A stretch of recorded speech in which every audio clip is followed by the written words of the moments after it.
Pecado de estimação. Bom, os cristãos vivem uma luta constante contra o pecado desde que nascem até o dia que vão morrer. E bom, é muito difícil se livrar de certos pecados. E os pecados que mais se infiltram na sua vida, assim, são os pecados de estimação. Então, bom, é sobre isso que vai ser o vídeo de hoje. Eu sou o Nag e se prepara para o sermão. Vamos começar definindo o que é o pecado de estimação. Bom, ele é basicamente um pecado que se difere dos outros, pois ele te acompanha por onde você vai. Não que seja por orgulho ou birra e qualquer outra coisa do tipo que você não quer largar, mas talvez ele persista tanto que a luta contra ele seja muito mais complexa do que contra os outros. Infelizmente, o pecado de estimação ele é tão complexo de se entender e tão difícil de se lidar que pode ser que você fique uma, duas, três semanas, um mês, alguns anos sem cair em algum pecado, mas ele volta. É simplesmente irreal o negócio. E por muitas vezes na sua vida ele pode aparecer simplesmente disfarçado como algo que não parece ser pecado, mas você continua fazendo. Você sente um leve incômodo, mas você não entende direito o que o Espírito Santo está tentando te dizer. Mas bom, relaxa. Eu vou fazer algumas definições aqui de alguns pecados de estimação que são bem frequentes na vida do cristão. Esse é um exemplo que infelizmente é muito popular e está presente em muitas vidas, que é a luxúria. A luxúria nada mais é que o desejo incontrolável por sexo. Esse pecado é tão tenebroso, mas tenebroso, que ele simplesmente te acompanha por todo lugar que você vá. Não importa, você pode estar com a cabeça cheia de outras coisas. Às vezes vêm pensamentos disfarçados que estão simplesmente apontando para esse tipo de coisa. Isso é terrível. Mas então, qual tipo de ato que eu faço poderia ser luxúria? Bom, segue a lista. Sua cabeça ocupada por pensamentos que com certeza não vêm de Deus, mas são coisas sexualizadas e simplesmente exageradas. Isso é terrível. É muito mais grave do que parece. Também a masturbação é meio óbvio. Algumas pessoas tentam argumentar que não faz bem para a saúde, mas não tem nada a ver. Não sei de onde vêm esses estudos e pode virar um vício que pode acabar controlando tu e a tua vida, e isso é simplesmente terrível. Não existe lado bom nisso. E também, obviamente, o conteúdo pornográfico. Entenda que tudo que vira vício na tua vida, uma hora ou outra vai te controlar. E você não pode ter dois senhores. Você serve ao Senhor Deus e não ao Senhor masturbação, ao Senhor luxúria, o que é algo terrível. Você simplesmente estaria abandonando Deus para fazer a sua própria vontade, a vontade da sua carne, o que não é nada sagrado. Entenda que nós fomos chamados para algo muito maior do que isso, e ficar perdendo tempo com esse tipo de coisa que nos afasta de Deus e do nosso propósito é algo totalmente preocupante. Entendeu a definição? Você só pode simplesmente fazer aquele ato e é um momento simplesmente e muito especial. Você tem que estar casado, você tem que ter uma pessoa de confiança, uma pessoa próxima de Deus. O teu relacionamento tem que ser o reflexo do que Deus diz sobre relacionamentos, isso é óbvio. E você não pode simplesmente cometer esses pecados luxuriosos e nem a fornicação, que seria sexo antes do casamento e esse tipo de coisa, pois você ainda não teve a sua relação autorizada por Deus, ou seja, você estaria fazendo no momento errado, não era pra você estar fazendo esse tipo de coisa, e mesmo assim tem gente que insiste, e não, isso tá totalmente errado. Saindo desse mérito, nós temos mais exemplos de pecados de estimação, como o palavrão, que sim, ele é um pecado, eu já fiz um vídeo sobre isso inclusive. Ele é um pecado porque ele te afasta de Deus, você fala coisas que você não devia estar falando. A sua boca é santa, e sua boca faz parte do seu corpo, que é templo do Espírito Santo, então por que você está falando todo esse tipo de coisa ridícula aí? Então, ele é um pecado de estimação porque eu sei que tem muitas pessoas com fissuras de linguagem e muita dificuldade para largar esse hábito terrível. E também temos a ganância, o orgulho, que tem muitas definições. Simplesmente elas se aplicam em muitas áreas da nossa vida e isso é terrível. Mas então, segue a lista. O orgulho. Por um acaso, alguma vez você já ia fazer alguma coisa que agrada a Deus, mas deixou de fazer por orgulho? Bom, deixa eu dar um exemplo para ficar mais claro o que eu quero dizer. É como se uma pessoa e você simplesmente começassem uma discussão, criassem toda uma inimizade, e aí essa pessoa começou e ela não quer admitir que está errada, então você cria inimizade com essa pessoa e simplesmente fica guardando rancor, o que só envenena você mesmo.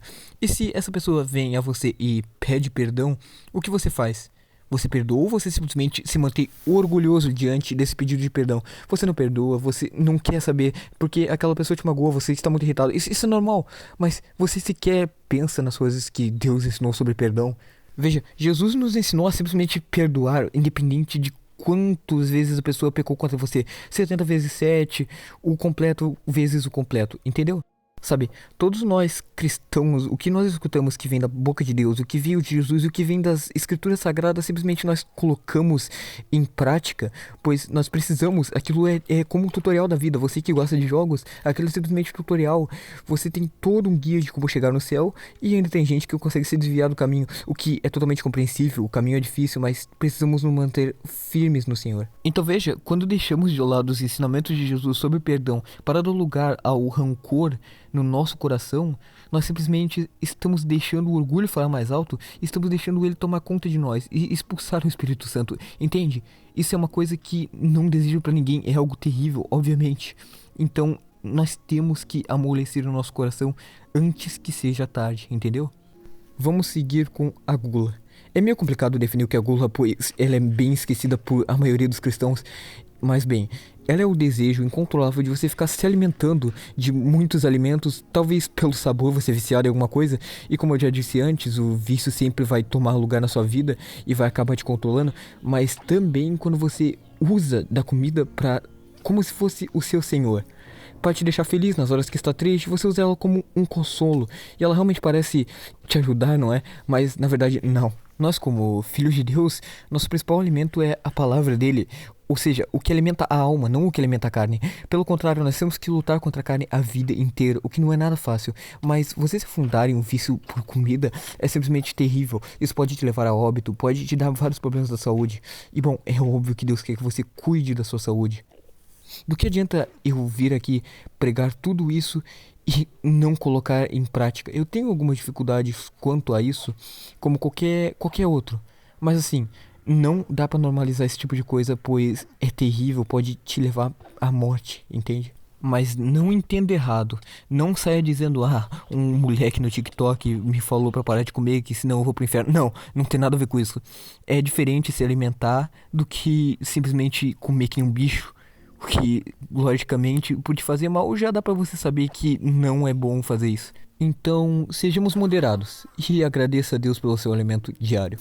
Em seguida teríamos novamente a luxúria, e bom, ela é muito frequente, por isso que ela é tão citada na vida de muitas pessoas, e por isso ela não poderia simplesmente ser descrevida e nem combatida em um vídeo como esse, pois ele é muito curto para um mérito como esse, ainda mais por um pecado tão frequente. Então, possivelmente, futuramente, eu grave outro vídeo sobre, mas tem vários vídeos aqui na plataforma também sobre isso, então eu recomendo. Por último, vamos falar sobre a covardia espiritual.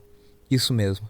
Se você não entendeu ainda, a covardia espiritual é basicamente você ter vergonha do caminho que está seguindo e simplesmente não conseguir falar de Deus ou simplesmente negar ele na frente de outras pessoas, talvez porque você esteja sendo pressionado internamente pelos seus pensamentos e coisa e tal. Exemplo, você está vendo um vídeo cristão, é muito bom ver esse tipo de vídeo, e simplesmente chega um amigo seu e pergunta, o que você está vendo? E aí você fala, tô vendo vídeo de Minecraft. E você sente aquela vergonha, se eu contar que eu tô vendo vídeo cristão, ele vai continuar sendo meu amigo, ou ele vai me zoar? Entende? Isso é covardia espiritual. Quem tem noção e tem certeza do caminho que está seguindo, simplesmente vai afirmar com todas as palavras, Jesus é o Messias, e Deus é a verdade. E simplesmente Deus se torna o primeiro na vida dela, primeiro com os amigos, primeiro com a família, primeiro que tudo, entende? Então, isso de covardia espiritual é basicamente você negar a Jesus diariamente com suas atitudes. Especificamente aquelas que condizem com a sua vergonha da palavra que você segue, a palavra de Jesus, e da vergonha de espalhar o evangelho.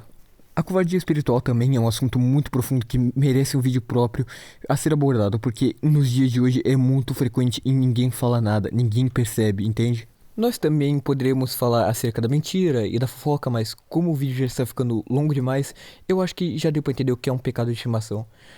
Na verdade, todos esses tópicos talvez mereçam um vídeo próprio, pois eles têm que ser muito bem explicados para que possam ser combatidos e identificados. Enfim, no geral, o pecado de estimação é isso, ele aparece muito camuflado nas nossas vidas, alguns até identificam ele, mas não têm coragem suficiente para tentar lidar com ele. Então, eu recomendo que vocês comecem logo a tentar enfrentar isso, porque quanto mais tarde vocês começarem, pior é, e pode ser que o tarde nem chegue. Não esqueça, a salvação é hoje. Esse foi o vídeo de hoje, espero que tenham gostado e entendido, conseguido absorver a palavra, porque é realmente muito importante entrar nesse tipo de mérito. Ele é muito frequente na vida do cristão e não pode simplesmente passar despercebido. Fiquem com Deus e amém.